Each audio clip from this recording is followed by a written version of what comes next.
Okay.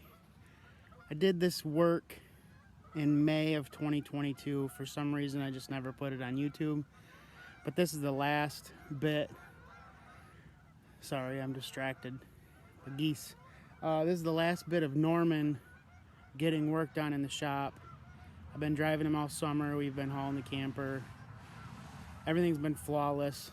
I think I mentioned in the video when I was doing the injector cups that I was hoping the new cups and the red Loctite in the cups were going to seal up the coolant loss I was experiencing last year, and it definitely did. So if you have a coolant loss and you don't know where it's coming from, there's a good chance that your injector cups are leaking and allowing turbo pressure to blow into the coolant chamber in the head and then pump it right out of the overflow tank. So if you notice that your overflow tank is pressurized too much, that could be it.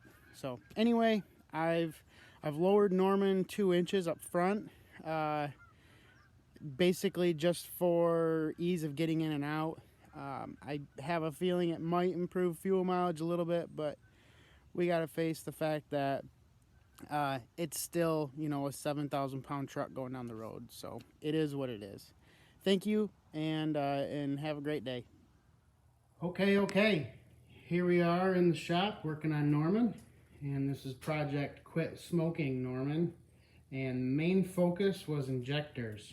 So I got the engine buttoned up last night, and this morning I did a few things just to prepare for dropping the cab on, and that went smooth. I got the steering hooked up, the brake master cylinder hooked up. I need to do the clutch master cylinder. I've got the entire cooling system put back together. I've got some Permatex radiator cleaner in here, and I'm just going to flush it that way so it's full of just water. I need to install the air box, the batteries, the charge pipes for the intercooler, and a couple wiring things. Otherwise, it's coming together quite well. The connectors just, lay out with the wiring harness, and things just go right back together the way it came apart. So it's working smooth.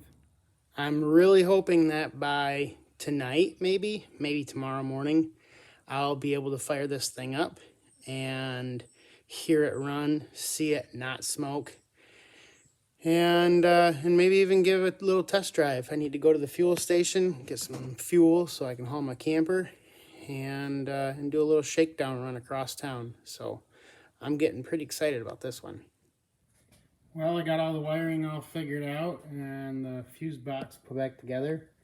There's a shroud that goes over and just covers up most of that mess. I've got to mount the relay for my lift pump. I still got to do the clutch and batteries and airbox. Otherwise, everything is together. Pretty crazy how fast it went. Well, I've got the clutch put back together. I've got that relay back on for the lift pump. I've got my batteries and airbox in. I have fluids. I might as well see if this thing's gonna crank.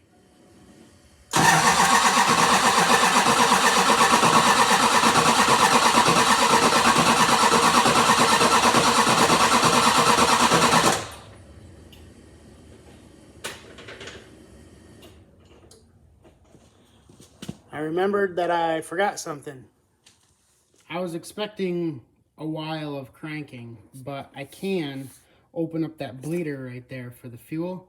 Since the entire fuel system was disconnected and drained down basically, I might as well see if I can get some air out. All right, well, I cranked, and then I realized I'm not getting any fuel at all. So I turned my lift pump on, and I put a rag in the fuel tank door, in the filler neck, and blasted some air in there and kind of primed the system with pressure, and I had to go somewhere, and it actually primed that pump. So I've got a new fuel filter on the pump. I'm getting fuel to the fuel rail. I checked that with that bleeder, and it's time to try it again.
Well, it is about time to button this project up. I've got to toss the grill on. I've got to put my lug nuts all the way on. I've got to finish my oil change, and I just gave it a good coolant flush. I flushed it with some Permatex radiator flush and water, and then ran straight water until it ran clear. So now I've got this oil change to do, and Norman is done. I will note that there's 278,000 miles on this truck, and I don't have any fear of it stopping anytime soon. Thanks for watching. On to another project.